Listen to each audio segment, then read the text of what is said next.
গপ্প মিলে ঠেক, কিছু ভয়, কিছু রহস্য, কিছু হাসি, কিছু প্রেম, এই ঠেকে সবই আছে। গপ্প মিলে ঠেকের আজকের গপ্প হেমেন্দ্র কুমার রায়ের গপ্প অবলম্বনে পঞ্চনদের তীরে দ্বিতীয় পর্ব। প্রথম পর্বে কি হয়েছে ছোট্ট করে মনে করিয়ে দিই।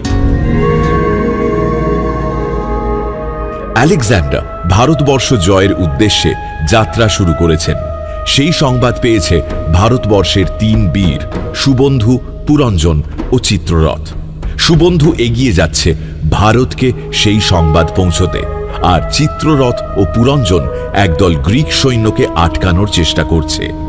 কি হলো তারপর, তাহলে শুরু করা যাক।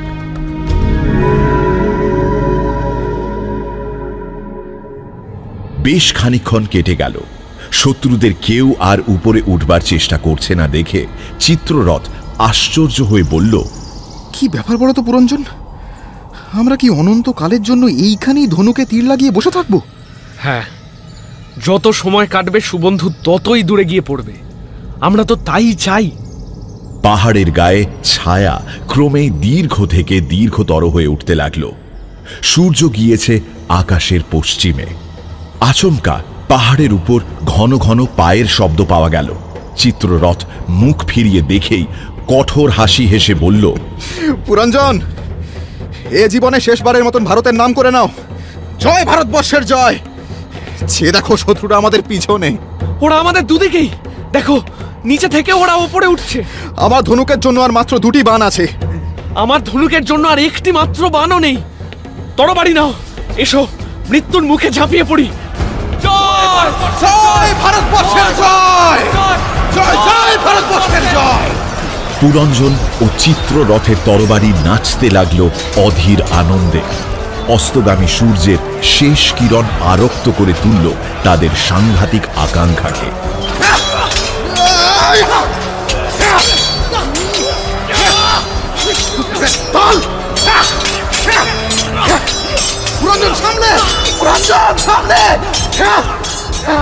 তিনজন গ্রিক সৈনিকের মৃতদেহ পাহাড়ের কালো দেহকে লালে লাল করে তুলল বটে, কিন্তু তারপর আর আত্মরক্ষা করতে পারল না ভারতের বীরত্ব।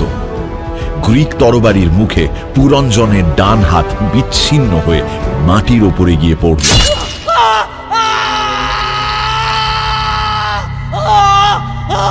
কিন্তু তারপরেও সে কাতর হল না। বাঁ হাতে বর্ষা নিয়ে শত্রুদের দিকে বেগে তেড়ে গেল, আহত সিংহের মতো গর্জন করতে করতে।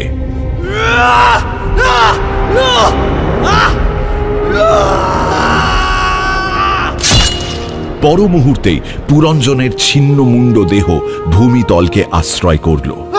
চিত্ররথেরও সর্বাঙ্গ দিয়ে ঝরছে তখন রক্তের রাঙা হাসি।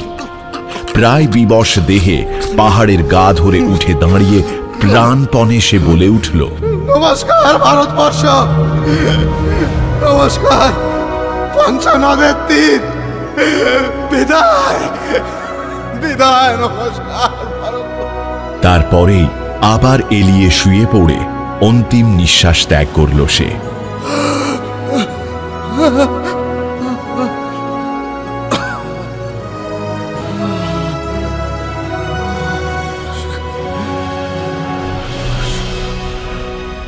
গ্রিক সেনাধ্যক্ষ চমৎকৃতভাবে দুটো মৃতদেহের দিকে তাকিয়ে বলল, এই যদি ভারতের বীরত্বের নমুনা হয়, তাহলে আমাদের অদৃষ্ট নেহাত মন্দ বলতে হবে। আর একজন সৈনিক বলল, এরা তো ছিল 3 জন, কিন্তু আরেকটা লোককে দেখতে পাচ্ছি না কেন? তাই তো, সে পালালে এত রক্তারক্তি, হত্যাকাণ্ড সব ব্যর্থ হবে। গ্রিকরা ব্যস্ত হয়ে পাহাড়ের আরো ওপরে উঠতে লাগল, কিন্তু সুবন্ধু পাহাড় ছেড়ে নেমে গেছে 5 ঘন্টা আগে।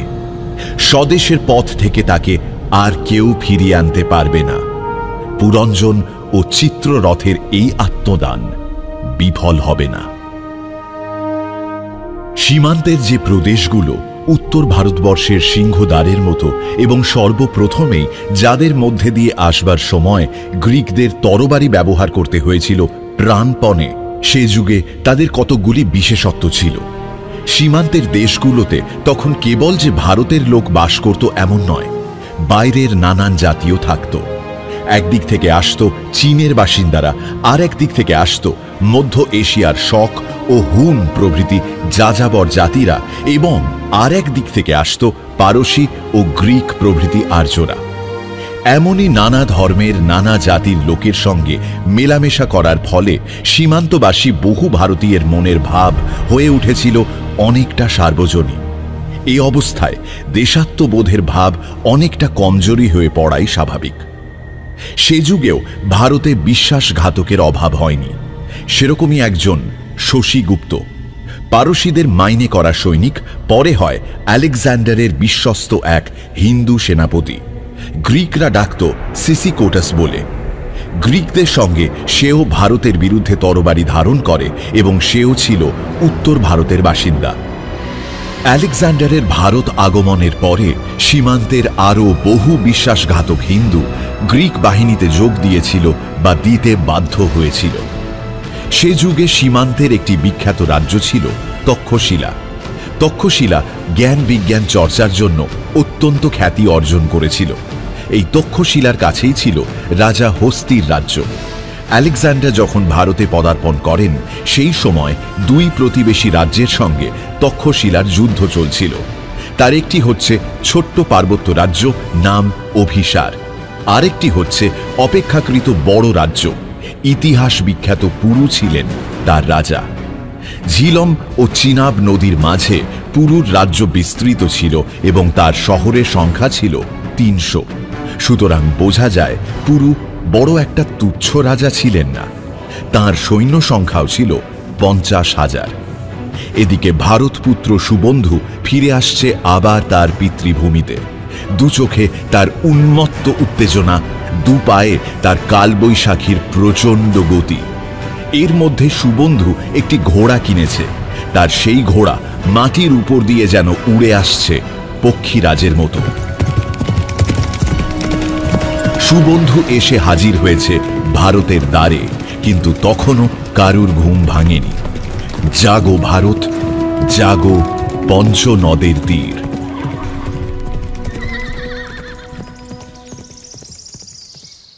তক্ষশিলার অদূরে মহারাজা হস্তির রাজ্য। কাছে দূরে পাহাড়ের পর পাহাড় এবং গিরি নদীর বুকে নাচছে গাছের শ্যামল ছায়া, আকাশের প্রগাঢ় নীলিমা।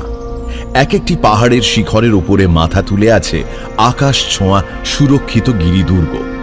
খ্রিস্টপূর্ব ৩২৭ অব্দের জুন মাসের একটি সুন্দর সকাল। চারিদিক শান্ত সূর্যের আলোয় সমুজ্জ্বল। রাজপথে নাগরিক ব্যস্ততা। নারী ও পুরুষ উভয়েরই দেহ সুদীর্ঘ, বর্ণ ফর্সা, পরনে পরিষ্কার জামা, উত্তরীয় পাজামা। দুর্বল ও খর্ব চেহারা চোখে পড়ে না বললেই হয়। দোকানে বাজারে পশারি ও ক্রেতাদের কোলাহল, জনতার আনাগোনা, নদীর ঘাটে স্নানার্থীদের ভিড়, দলে দলে মেয়েরা জল তুলে কলসি মাথায় নিয়ে বাড়িতে ফিরে আসছে। পথ দিয়ে রাজভৃত্য দামামা বাজিয়ে নতুন রাজাদের প্রচার করতে করতে এগিয়ে যাচ্ছে। এক এক জায়গায় এক এক দল দাঁড়িয়ে তাই নিয়ে আলোচনাও করছে। নগর তোরণে দুজন প্রহরী অভিসার ও তক্ষশিলা রাজ্যের নতুন যুদ্ধের ব্যাপার নিয়ে গল্প করছে এবং অনেকজন নাগরিক তাই শোনবার জন্য তাদের ঘিরে দাঁড়িয়ে আছে। প্রথম প্রহরী বলল, তক্ষশিলার বুড়ো রাজার না ভীমরতি হয়েছে। দ্বিতীয় প্রহরী বলল, কেন? এই সেদিন মহারাজ পুরুর কাছে তক্ষশিলার সৈন্যরা কি মার খেয়ে পালিয়ে এলো, কিন্তু বুড়ো রাজার কোনো লজ্জা নেই। আবার এরই মধ্যে অভিসারের রাজার সঙ্গে ঝগড়া বাঁধিয়েছে। সেদিন নাকি একটা মস্ত লড়াইও হয়ে গেছে। লড়াইয়ে কি হলো? পাকা খবর এখনো পাইনি, কিন্তু যুদ্ধে যে পক্ষই জিতুক দুরাজ্যেরই হাজার হাজার লোক মরবে, ঘরে ঘরে কান্না উঠবে, জিনিসপত্রের দাম চড়বে। একজন মুরব্বী গোছের নাগরিক বলল, রাজাদের হবে খেয়াল, মরবে কিন্তু প্রজারা। কিন্তু সব রাজা সমান নয়। মহারাজা হস্তির রাজত্বে আমরা পরম সুখে আছি। আমাদের মহারাজা মস্ত যোদ্ধা, কিন্তু তিনি কখনো অন্যায় যুদ্ধ করেন না। সত্যি কথা, মহারাজা হস্তির তুলনা নেই। ঠিক সেই সময় দেখা গেল মূর্তিমান ঝড়ের মতো চারিদিকে ধুলো উড়িয়ে ছুটে আসছে এক মহাবেগবান ঘোড়া এবং তার পিঠে বসে আছে সুবন্ধু। ডান হাতে জ্বলন্ত তরবারি তুলে শূন্যে আন্দোলন করতে করতে চিৎকার করছে সে তীব্র স্বরে, জাগো জাগো, শত্রু শিয়রে অস্ত্র ধরো, অস্ত্র ধরো, জাগো জাগো। কে শত্রু? তক্ষশিলার বুড়ো রাজা আমাদের আক্রমণ করতে আসছে নাকি? নগর তোরণে এসেই সুবন্ধু ঘোড়া থেকে লাফিয়ে পড়ে উত্তেজিত সুরে বলে উঠল, আমাকে মহারাজা হস্তির কাছে নিয়ে চলো। আলেকজান্ডার মহাবন্যার মতো ধেয়ে আসছে হিন্দুস্তানের দিকে। তাড়াতাড়ি তাড়াতাড়ি আমাকে নিয়ে চলো মহারাজের কাছে। মন্ত্রণাগার। রাজা হস্তি সিংহাসনে। অপূর্ব তাঁর দেহ, দৈর্ঘ্য ও প্রস্থে যথার্থ পুরুষোচিত। ধবধবে গৌরবর্ণ, প্রশস্ত মুখ, আয়ত চোখ, দীর্ঘ নাক, দৃঢ় সংবদ্ধ ঠোঁট, চওড়া বুক, সিংহের মতো কোমর, দীর্ঘ বাহু। রাজার ডান পাশে মন্ত্রী, বাঁ পাশে সেনাপতি, সামনে হাত জোড় করে দাঁড়িয়ে সুবন্ধু। সর্বাঙ্গ তার ধুলোয় ধূসরিত। রাজার কপালে চিন্তার রেখা। সুবন্ধুর বার্তা শুনে তিনি অনেকক্ষণ চুপ করে রইলেন। তারপর ধীর গম্ভীর স্বরে জিজ্ঞাসা করলেন, তুমি কোন পথ দিয়ে ভারতে এসেছো? খাইবার গিরিপথ দিয়ে। সৈন্য কোন পথ দিয়ে আসছে? কাবুল নদীর পাশের উপত্যকা দিয়ে, কিন্তু তারা হয়তো এতক্ষণে এসে পড়েছে। তুমি আর কি কি খবর পেয়েছো বিস্তৃতভাবে বলো। মহারাজ, আলেকজান্ডার তার দুজন বড় বড় সেনাপতিকে সিন্ধু নদের দিকে যাত্রা করবার হুকুম দিয়েছেন। তাদের নাম হেফাইসম্যান আর পার্ডিকাস। এই খবর নিয়ে প্রথমে আমি তক্ষশিলার মহারাজের কাছে যাই, কিন্তু বলতেও লজ্জা করে তক্ষশিলার মহারাজার মুখ এই দুঃসংবাদ শুনে প্রসন্ন হয়ে উঠল। তিনি জানিয়েছেন যবন আলেকজান্ডার তার শত্রু নন, তিনি বন্ধুরূপে তার কাছে দূত পাঠাবেন, যাতে আলেকজান্ডার এসে স্বদেশী শত্রুদের কবল থেকে তাকে উদ্ধার করেন।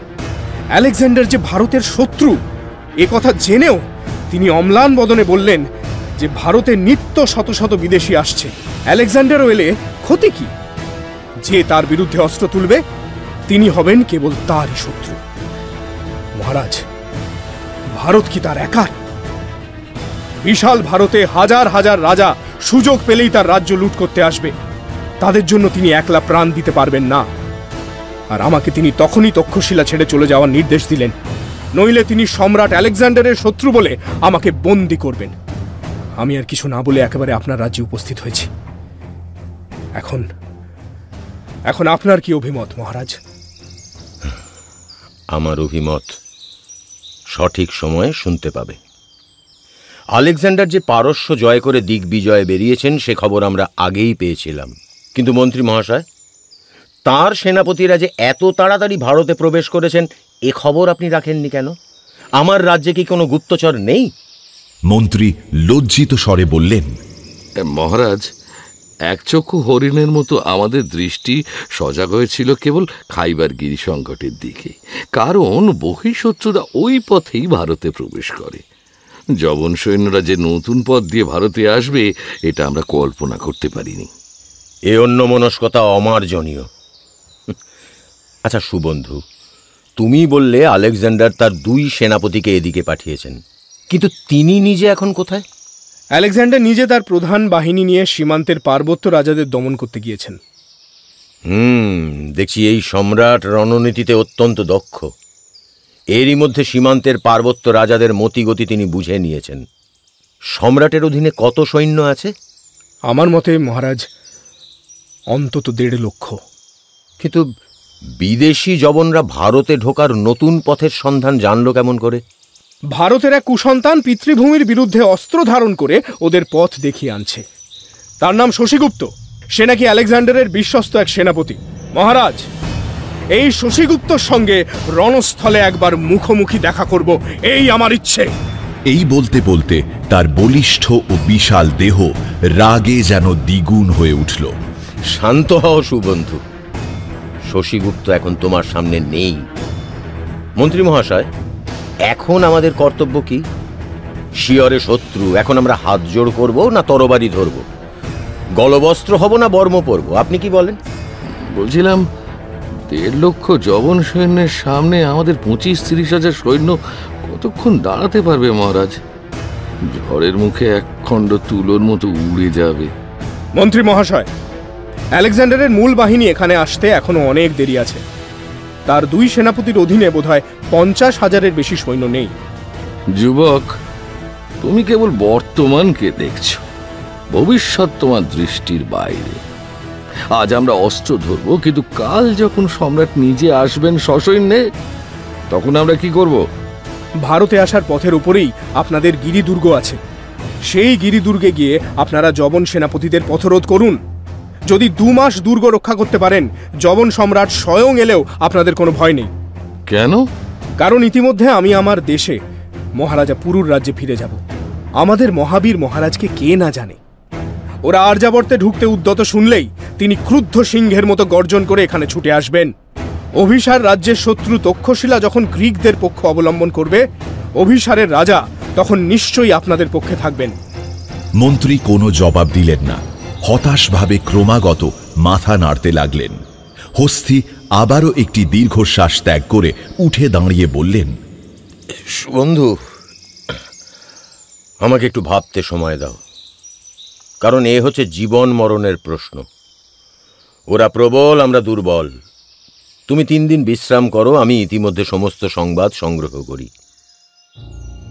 কিন্তু 3 দিন পরে সুবন্ধুর কাছে মহারাজা হস্তিকে মতামত প্রকাশ করতে হল না। 4র্থ দিনের সকালেই মহারাজা যখন রাজকার্যে ব্যস্ত, রাজসভার মধ্যে গ্রিকদের এক ভারতীয় দূতের আবির্ভাব হল। মহারাজা হস্তি দীর্ঘশ্বাস ত্যাগ করে মুখ তুললেন।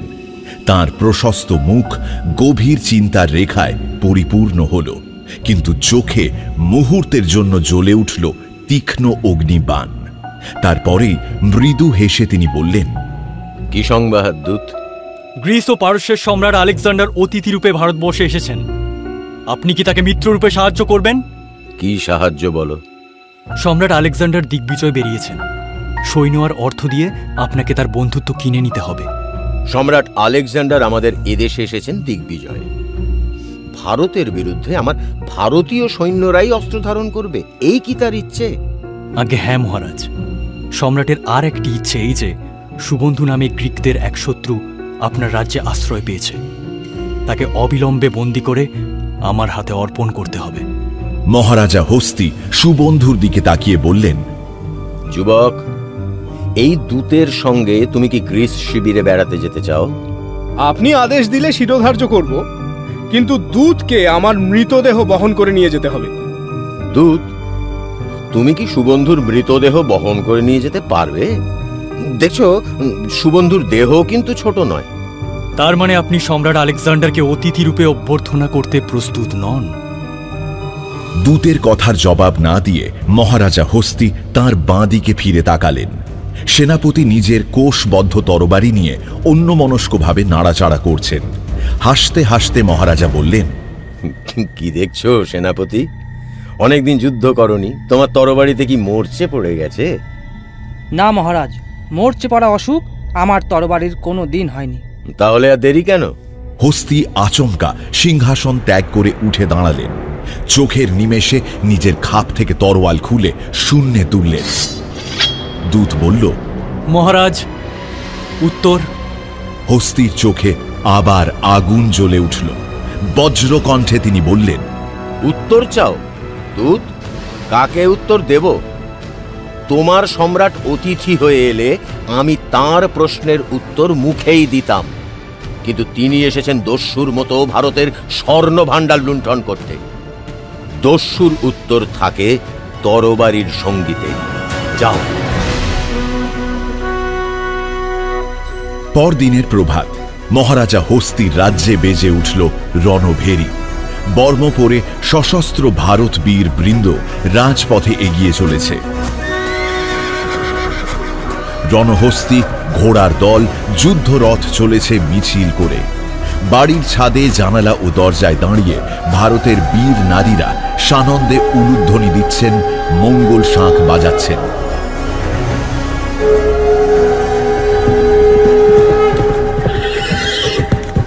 নগর তোরণের বাইরে এসে দাঁড়ালো তেজস্বী এক ঘোড়া, মহারাজা হস্তির সাদর উপহার। ঘোড়ার পিঠে উপবিষ্ট বলিষ্ঠ সৈনিক যুবক সুবন্ধু। আদর করে ঘোড়াটির গায়ে একটি করাঘাত করে সুবন্ধু বলল, চল রে রাজার ঘোড়া, মহারাজা পুরুর দেশে চল। আজ এখানে বেজেছে যুদ্ধের বাজনা, কাল জাগবে পঞ্চনদের তীরে তীরে তরবারির চিৎকার। আমি যে মহাভারতকে জাগাবার ব্রত নিয়েছি, আগে সেই ব্রত উদযাপন করি, তারপর তোকে নিয়ে ফিরে আসবো আবার সৈনিকের স্বর্গ রণক্ষেত্রে। আর তারপর ভারতের জন্য বুকের শেষ রক্তবিন্দু অর্ঘ্য দিয়ে হাসতে হাসতে সেই দেশে চলে যাব যে দেশে গিয়েছে ভাগ্যবান বন্ধু চিত্ররথ, যে দেশে গিয়েছে পুরঞ্জন। চল রে রাজার ঘোড়া, উল্কার মতো ছুটে চল, চল।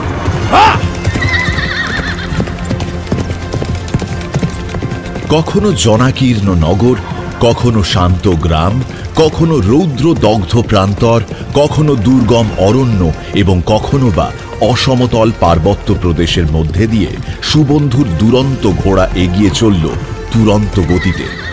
সুবন্ধু যেতে যেতে লক্ষ্য করল ইতিমধ্যেই এই অঞ্চলের হাটে মাঠে বাটে নগর গ্রামে বিষম উত্তেজনার সাড়া পড়ে গিয়েছে। অসংখ্য সৈন্য নিয়ে বিদেশি দিগ্বিজয়ী আসছে ভারত লুণ্ঠনে, এ দুঃসংবাদ চারিদিকে ছড়িয়ে পড়েছে দাবানলের মতো। বীরত্ব প্রকাশের নতুন অবসর পাওয়া গেল বলে শহরে শহরে বলিষ্ঠ যুবকেরা তরবারি, বর্ষা, বান ও কুঠার নিয়ে শান দিতে বসেছে বিপুল উৎসাহে এবং উচ্চ কণ্ঠে প্রতিজ্ঞা করছে, ভারত শত্রুকে বধ না করে আমরা কেউ প্রাণ দেব না, প্রাণ দেব না আমরা। জয় ভারতবর্ষের জয়। সুবন্ধু আরো দেখল বৃদ্ধ, শিশু ও নারীর দল শহর ত্যাগ করে নিরাপদ আশ্রয়ের সন্ধানে চলেছে। তাদের সঙ্গে সঙ্গে আছে বিলাসী, ধনী, কৃপণ ও কাপুরুষের দলও। মাঠে মাঠে দেখল দলে দলে চাষা ফসল ভরা ক্ষেতের দিকে তাকিয়ে হাহাকারে আকাশ বাতাস ভরিয়ে তুলেছে। সুবন্ধুর মন করুণায় ও বেদনায় ভরে উঠল। সে বলল, হায় হতভাগ্য চাষির দল, এদের না আছে অর্থের শক্তি, না আছে অস্ত্রের শক্তি, না আছে বিদ্যার শক্তি। নাগরিক, ধনী আর মহাজনরা এদের পায়ের তলায় রাখে, তবু এরা বিনিময়ে তাদের ক্ষুধার খোরাক দেয়।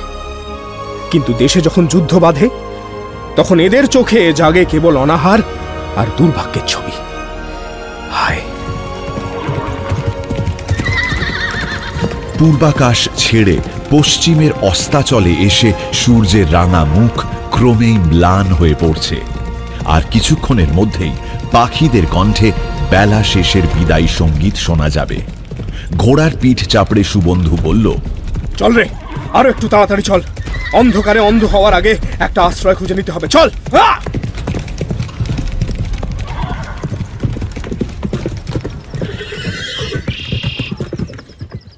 সন্ধ্যের কিছু আগেই একটি গ্রামের এক প্রান্তে একটি ছোট্ট পান্থশালা পাওয়া গেল। সুবন্ধু জানত 15 ক্রোশের মধ্যে আর কোনো পান্থশালা বা শহর নেই, সুতরাং এইখানেই রাত্রি যাপন করবে বলে সে ঘোড়ার পিঠ থেকে নেমে পড়ল। সেকালে সৈনিকের সবচেয়ে প্রিয় ছিল অসি ও অশ্ব। সুবন্ধু আগে তাই তার অতি শ্রান্ত ঘোড়ার পরিচর্যায় নিযুক্ত হল।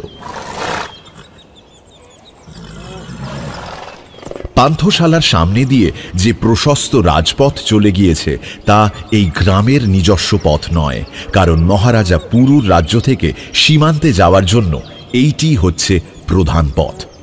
হঠাৎ দূর থেকে অনেকগুলো ঘোড়ার পায়ের শব্দ শুনে সুবন্ধু চমকে মুখ তুলে দেখল পথের ওপরে ধুলো মেঘের সৃষ্টি হয়েছে। সে কৌতূহলী চোখে সেই দিকেই তাকিয়ে রইল।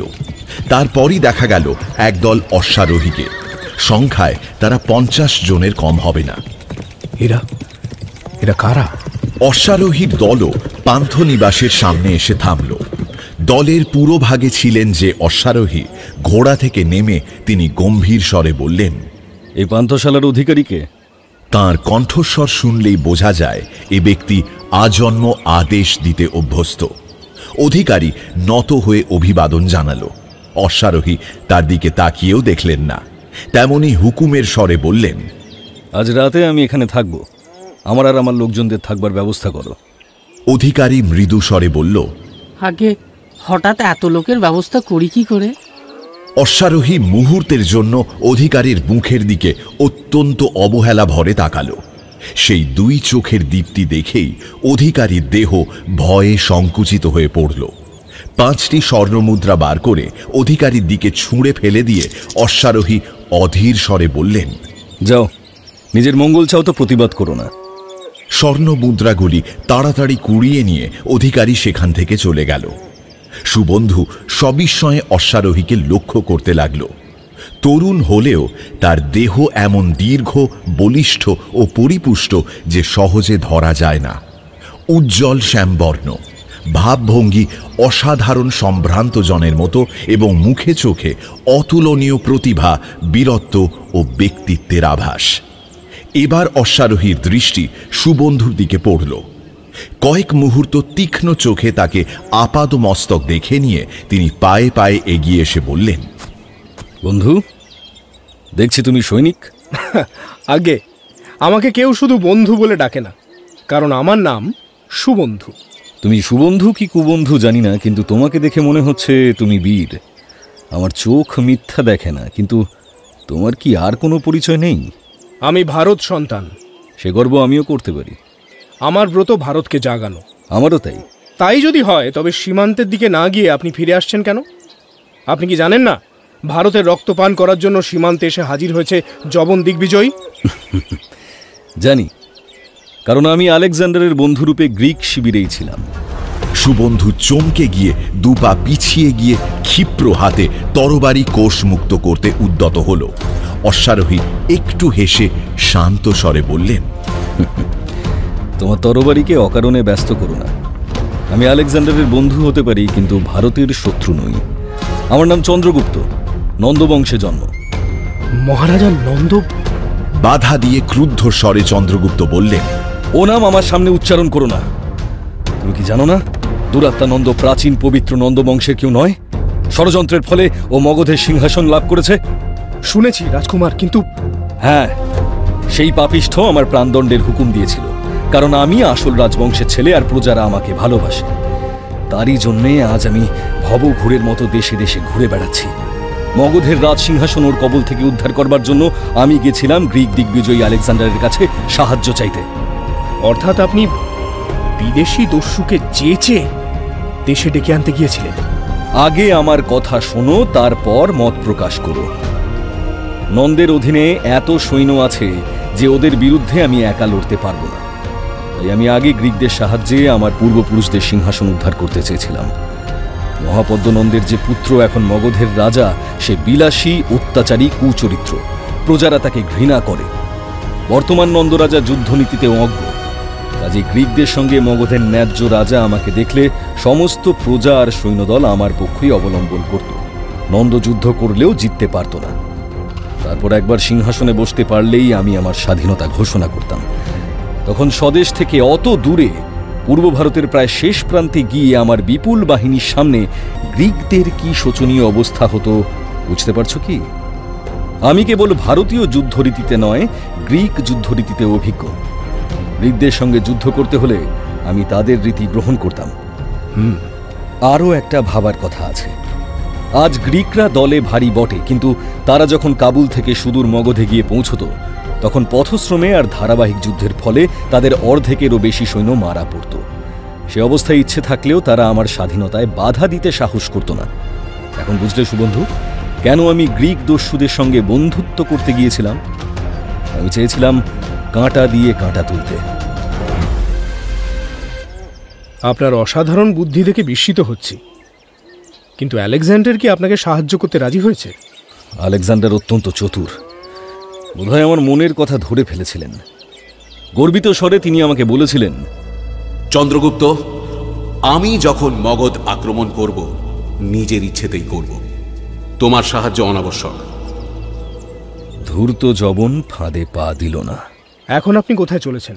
মগধের রাজধানী পাটলিপুত্রে। পাটলিপুত্রে? হ্যাঁ, শত্রুর কাছে যাচ্ছি বলে বিস্মিত হয় না। এক গুপ্তচরের মুখে খবর পেলাম মগধের প্রজারা নন্দের অত্যাচার আর সইতে না পেরে প্রকাশ্য বিদ্রোহের জন্য প্রস্তুত হয়েছে। তাদের পরামর্শদাতা চাণক্য নামে কূটনীতিতে অভিজ্ঞ এক শক্তিশালী ব্রাহ্মণ, তিনি আমাকে বিদ্রোহীদের নেতা হওয়ার জন্য আহ্বান জানিয়েছেন। তাই আমি দেশে ফিরছি আর পথে যেতে যেতে সাধ্যমতো সৈন্য সংগ্রহ করছি।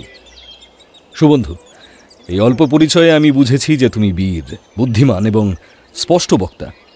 তোমার মতো সৈনিক লাভ করা সৌভাগ্য। এই বিদ্রোহে তুমি আমার সঙ্গী হবে।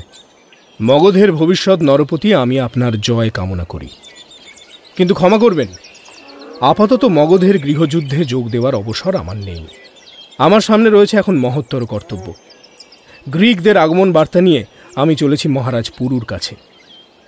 সীমান্তে গ্রিকদের বাধা দেওয়ার জন্য মহারাজা হস্তি আলেকজান্ডারের বিরুদ্ধে যুদ্ধ ঘোষণা করেছেন। মহারাজা পুরুর কাছে তিনি সাহায্য চান। বেশ, তাহলে যাও, তুমি তোমার কর্তব্য পালন করো, কিন্তু তুমি আমার একটি ভবিষ্যৎবাণী শুনে রাখো। আদেশ করুন। এই গ্রিক দিগ্বিজয়ীকে তুমি চেনো না সুবন্ধু। তিনি কেবল লক্ষাধিক সৈন্যের নেতা নন, রণনীতিতে তাঁর অসাধারণ প্রতিভা। তিনি কিছুতেই মহারাজা পুরুর সঙ্গে মহারাজ হস্তির মিলন ঘটতে দেবেন না। মহারাজা পুরু প্রস্তুত হওয়ার আগেই তিনি তার বিরাট বাহিনী নিয়ে যেমন করে পারেন মহারাজা হস্তিকে পরাস্ত করবেনই। তারপর তিনি মহারাজ পুরুর 50,000 সৈন্যকে আক্রমণ করবেন। আমি মহারাজার সৈন্যবল জানি। লক্ষাধিক গ্রিকের সামনে 50,000 ভারতবাসী কতক্ষণ দাঁড়াতে পারবে? তাহলে আপনি কি বলেন রাজকুমার? ভারতবাসীরা নিশ্চেষ্টভাবে বসে বসে করুণ চোখে তাদের স্বদেশের বুকের ওপর দিয়ে বিদেশিদের উন্মত্ত বিজয় যাত্রা দেখবে? না, আমি তা বলছি না। নিশ্চেষ্টভাবে দাসত্ব শৃঙ্খল পড়াচ্ছে মানুষের বড় কলঙ্ক আর নেই, তার চেয়ে মৃত্যুই শ্রেয়। আমার চোখের সামনে যদি একটা উজ্জ্বল স্বপ্ন না থাকতো, তাহলে আমিও আজ বীরের মতো প্রাণ দেবার জন্য মহারাজ পুরুর পাশে গিয়ে দাঁড়াতাম। সে কি স্বপ্ন রাজকুমার? সুদূর দিক চক্রবাল রেখায় যেখানে পশ্চিম আকাশের আলো ধীরে ধীরে কমে আসছে, সেই দিকে নিষ্পলক চোখে তাকিয়ে চন্দ্রগুপ্ত কিছুক্ষণ স্তব্ধ হয়ে রইলেন। তারপর পরিপূর্ণ দৃপ্ত স্বরে বললেন, অখণ্ড ভারত সাম্রাজ্যের স্বপ্ন। এই গ্রিক ঝটিকা থেকে যদি আত্মরক্ষা করতে পারো, তাহলে তুমি দেখে নিও সুবন্ধু, মগধের সিংহাসন অধিকার করতে পারলে আমার বাহু বিস্তৃত হবে হিন্দুকুশের শিখর পর্যন্ত। মগধের অগাধ সৈন্য সাগরের সামনে মুষ্টিমেয় গ্রিক দস্যুরা অতলে তলিয়ে যাবে। সমগ্র বিচ্ছিন্ন ভারতকে আমি একত্রে দাঁড় করাবো এক বিশাল রাজছত্রের তলায়। আপনার উজ্জ্বল স্বপ্ন সত্যি হোক, সার্থক হোক, কিন্তু রাজকুমার, মহারাজা পুরু যদি তার আগেই গ্রিকদের পরাজিত করেন? তাহলে অসম্ভবকে সম্ভব করেছেন বলে মহাবীর পুরুকে আমি অভিনন্দন জানাবো। আলেকজান্ডার কি উপায়ে উত্তর ভারতের পশ্চিম অংশ জয় করেছিলেন সে ইতিহাস এখানে সবিস্তারে বলবার দরকার নেই।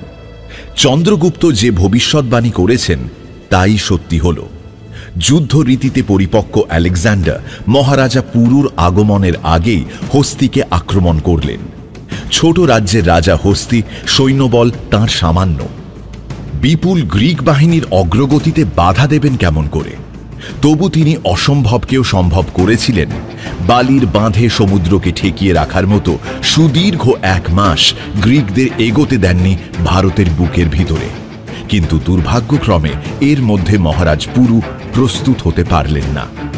শুধু স্বদেশ প্রীতি ও বীরত্বের দ্বারা যুদ্ধ জয় করা যায় না। অসংখ্য শত্রুকে বাধা দেওয়ার জন্য চাই প্রচুর সৈন্যবল, মহারাজ হস্তির যা ছিল না। ফলে গ্রিকদের সম্মিলিত কণ্ঠের জয়নাদে ভারতের উত্তর পশ্চিম প্রান্তের আকাশ বাতাস, পাহাড়, নগর, অরণ্য কেঁপে কেঁপে উঠতে লাগল। আর খুব সম্ভব যুদ্ধক্ষেত্রে রক্তাক্ত তরবারি নাচিয়ে মহারাজ হস্তি বীরের কাম্য মৃত্যুকেই বরণ করে নিয়েছিলেন।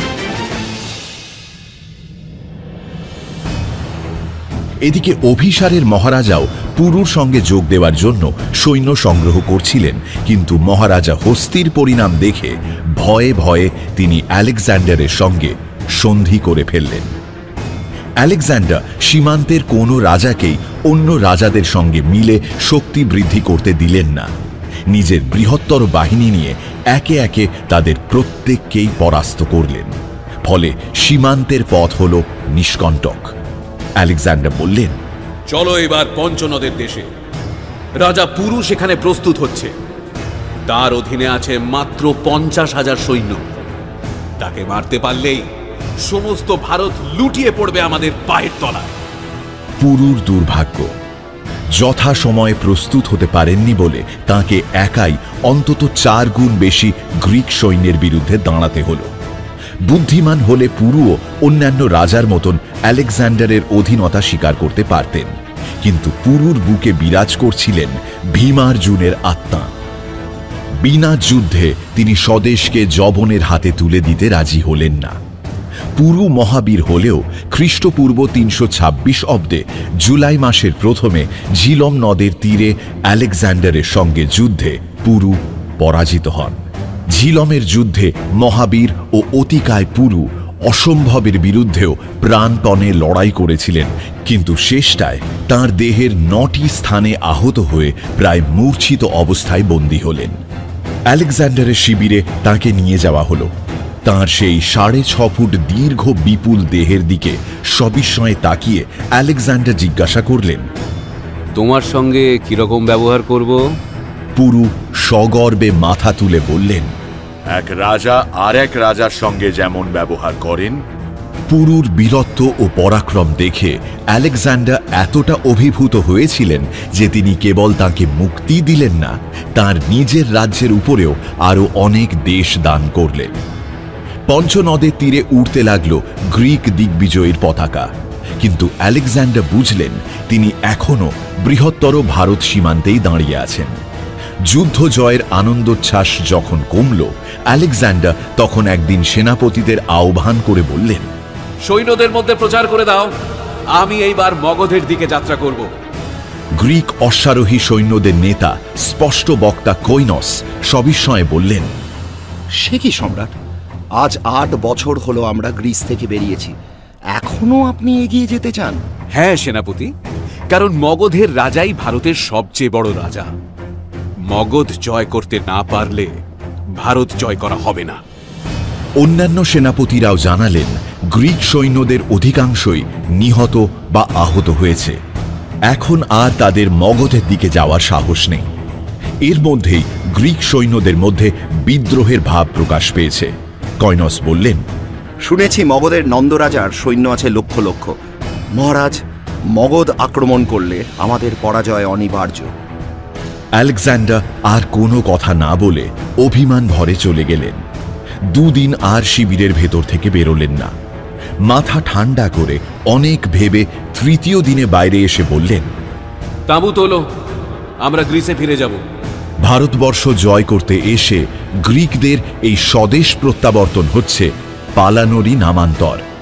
আলেকজান্ডার তো উত্তর ভারতের চতুর্দিকে গ্রিক সৈন্য, সেনাপতি ও শাসনকর্তা রেখে মানে মানে সরে পড়লেন, কিন্তু আমাদের বন্ধু সুবন্ধুর কি হলো?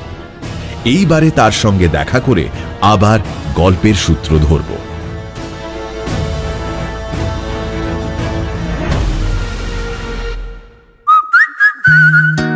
এখনকার মতো গপ্পমিরে ঠেকের সময় শেষ।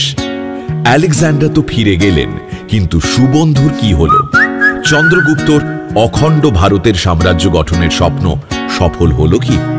প্রশ্নের উত্তরের সাথে আমি গপ্পমির আসব আগামীকাল ঠিক রাত 9টায় পঞ্চনদের তীরে 3য় ও অন্তিম পর্ব নিয়ে। Till then, like, share and subscribe to my official channel and do not forget to click on the bell icon for notifications. কাল ঠিক রাত 9টায় আসছে পঞ্চনদের তীরে 3য় ও অন্তিম পর্ব।